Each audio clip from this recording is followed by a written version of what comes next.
le fait tout sous petit besoin, tout. Alors, que la vedon, que la trapède, que la tuède, que avec le sang, et que petit maman et on ne voyait tant, que on connaît les temps. La librairie Occitane, rue Haute-Vienne à Limoges, est une librairie associative qui présente plus de 10 000 ouvrages en occitan et en français. La refonte de son site internet vient d'être réalisée. On a plusieurs sites. On a le site qui présente l'association, io-lesmousies.org. Mais là, donc, c'est un site spécifique qui a été mis en ligne en 2012, qui s'appelle lo-biasso.org.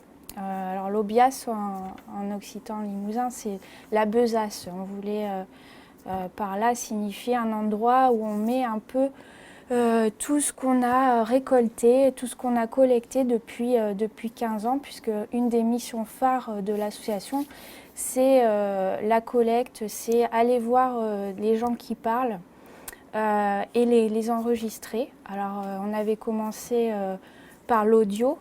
Petit à petit, assez vite, on s'est mis à la vidéo aussi. Ce qui fait qu'au bout d'un moment, après une quinzaine d'années de collecte, on avait plein de choses dans les cartons et bon, on ne voulait pas les garder pour nous. L'idée, c'était de pouvoir les redonner, pouvoir que les gens puissent y accéder librement, puissent s'en servir. Alors là, je lui ai chanté. Il y a nos données et après il y a tout ce qu'on peut récupérer en fait. Il peut s'agir de gens qui ont collecté vraiment de manière assez méthodique sur la région.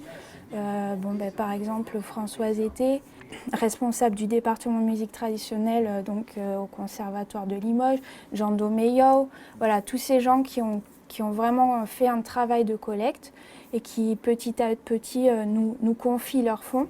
Et puis il peut s'agir aussi de personnes qui tout simplement ont enregistré la mémé, ont enregistré un voisin parce qu'ils voulaient garder une trace, un souvenir de cette langue.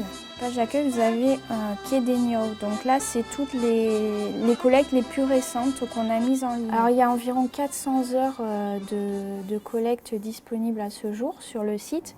Donc on est en permanence en train d'en rajouter. Parce qu'il y a eu un énorme travail donc déjà de numérisation, de mise en ligne, d'indexation. Tous les enregistrements sont dans leur intégralité, mais à chaque fois ils sont indexés, c'est-à-dire si on cherche l'Opitolèbre, voilà une comptine que souvent les gens connaissent, l'Opitolèbre, on va pouvoir chercher l'Opitolèbre sur le site et accéder à tous les enregistrements où il y a l'Opitolèbre. C'est pas seulement l'enregistrement voilà. Qui est posé comme ça. Voilà, donc il y a mon collègue Pascal Boudy c'est lui qui a vraiment travaillé qui a fait ce travail d'indexation, de numérisation.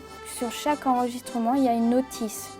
Donc où ça a été enregistré, à quelle date, qui a enregistré, à qui appartient la collection. Il y a des chansons, il y a de la musique, il y a des contes, des comptines, des témoignages de vie, des savoir-faire, de la cuisine.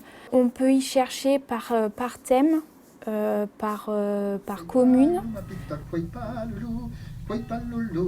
L'essentiel de ce qui se trouve sur l'Obiasso, c'est en occitan, puisque notre objectif premier, c'est la sauvegarde, la valorisation de la langue occitane, ce qui n'empêche pas qu'il y a aussi d'autres, parfois des choses en français.